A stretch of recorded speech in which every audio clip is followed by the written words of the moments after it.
2023년 7월 7일 금요일 예레미야 1장 11절에서 19절 말씀을 묵상합니다. 여호와의 소명 이후 예레미야는 두 가지 환상을 체험합니다. 환상은 하나님이 자신의 메시지를 보여주는 방식이기도 합니다. 오늘 본문이 서술하는 방식은 독특합니다. 여호와의 말씀이 또 내게 임하니로 시작하지만 청각적인 말씀보다는 시각적인 환상이 뒤를 이어 두 차례 나오기 때문입니다. 11절을 보면 여호와는 예레미야에게 무엇을 보느냐라고 묻습니다.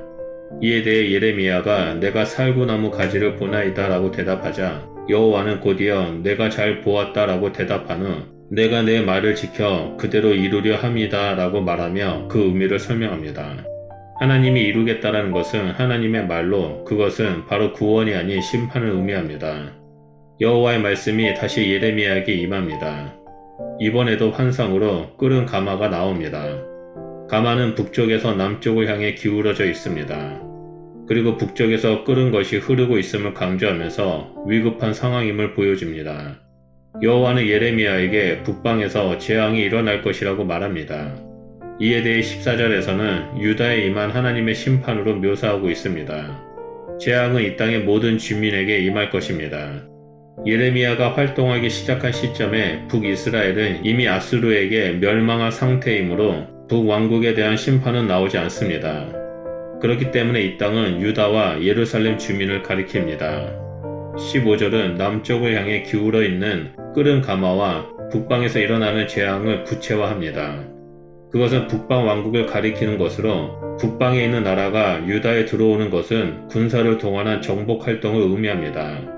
그들은 예루살렘 성문 어귀에 도달할 것입니다.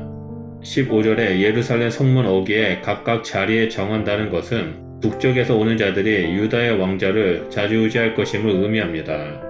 이들은 다윗의 왕자의 앉을 자를 사로잡아가며 자신들이 원하는 자를 왕으로 앉게 할 뿐 아니라 결국엔 다윗 왕가를 무너뜨릴 것입니다.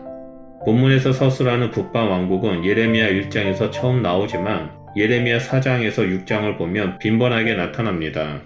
여기서 북방 왕국은 어디인가에 대한 질문에 많은 사람들은 바벨론으로 보고 있습니다. 바벨론은 주전 605년 이후에 지중해 동편의 패권을 장악했으며 이후 유다 왕국의 마지막 역사에 깊이 관여합니다. 초승달 지역의 변방에 위치한 유다 왕국은 그들을 막아낼 수 없었습니다. 하나님이 유다에 재앙을 보내는 이유는 16절에 유다가 행한 죄악 때문이라고 명확하게 말씀하십니다. 그리고 16절 후반부를 보면 유다의 죄악을 구체적으로 나열합니다. 그 첫째는 하나님을 버린 것이며 둘째는 다른 신, 즉 이방신을 숭배하는 것입니다.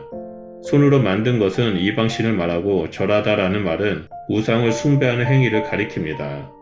여호와는 이러한 유다 행위를 법정에 선 재판관처럼 판결하고 공정함을 보여줍니다. 17절에 이제 하나님은 예레미야에게 말합니다. 자 이제 너는 이라는 표현으로 하나님의 환상이 마무리되고 이제 예레미야의 차례가 되었습니다. 그는 마음을 단단히 먹고 각오를 다진 채 허리를 묶고 나아가 말해야 합니다. 그는 여호와 하나님이 명령한 것을 사람들에게 말해야 합니다. 이것은 바로 예언자의 본질입니다.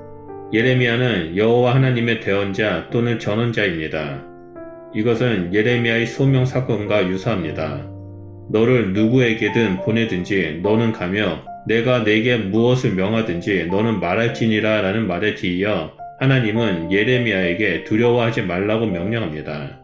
만약 두려워한다면 하나님이 예레미야를 그들 앞에서 두려워 떨게 할 것입니다. 이제 예레미야는 예언자직을 거부할 수 없습니다. 그는 양자택일을 해야 합니다.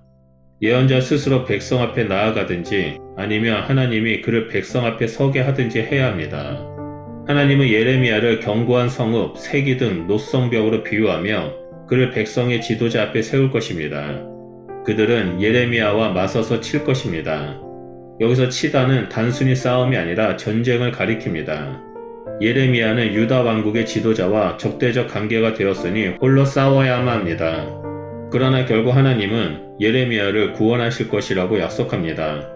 저자는 유다 왕국의 지도자와 예레미야가 적대적 관계가 되었음을 표현하는 동시에 유다 왕국의 지도자와 하나님이 적대적 관계가 되었음을 보여줍니다.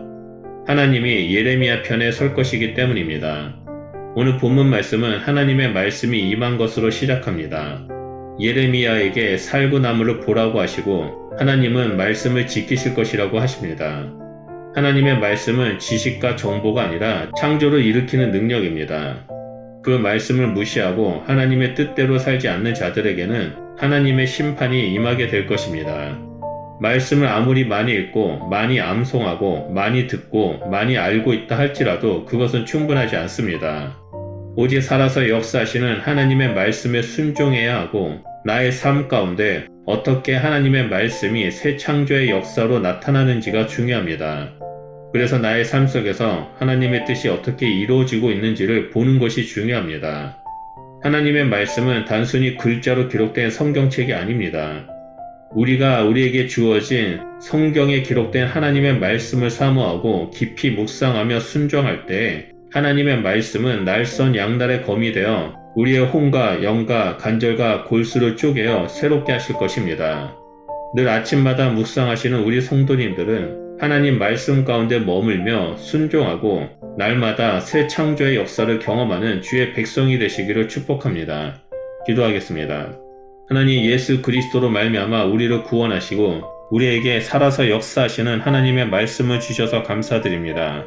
하나님, 우리가 하나님의 말씀에 소홀히 대하는 것이 아니라 하나님의 말씀을 사모하고 하나님의 말씀을 순종하는 자가 되길 소원합니다. 우리가 하나님의 말씀을 사모할 수 있는 그 마음을 허락하시고 말씀을 묵상할 때마다 하나님의 은혜에 잠기는 자가 되게 하여 주시옵소서. 그래서 날마다 하나님의 말씀을 사모하고 말씀을 묵상하고 말씀에 순종함으로 말미암아 하나님이 우리의 삶 가운데 어떻게 역사하신지를 보게 하시고 이 땅 가운데 하나님의 나라를 확장하는 주의 백성이 될 수 있도록 우리를 사용하여 주시옵소서. 그렇게 행하실 주님을 찬양합니다. 예수 그리스도 이름으로 기도드립니다. 아멘.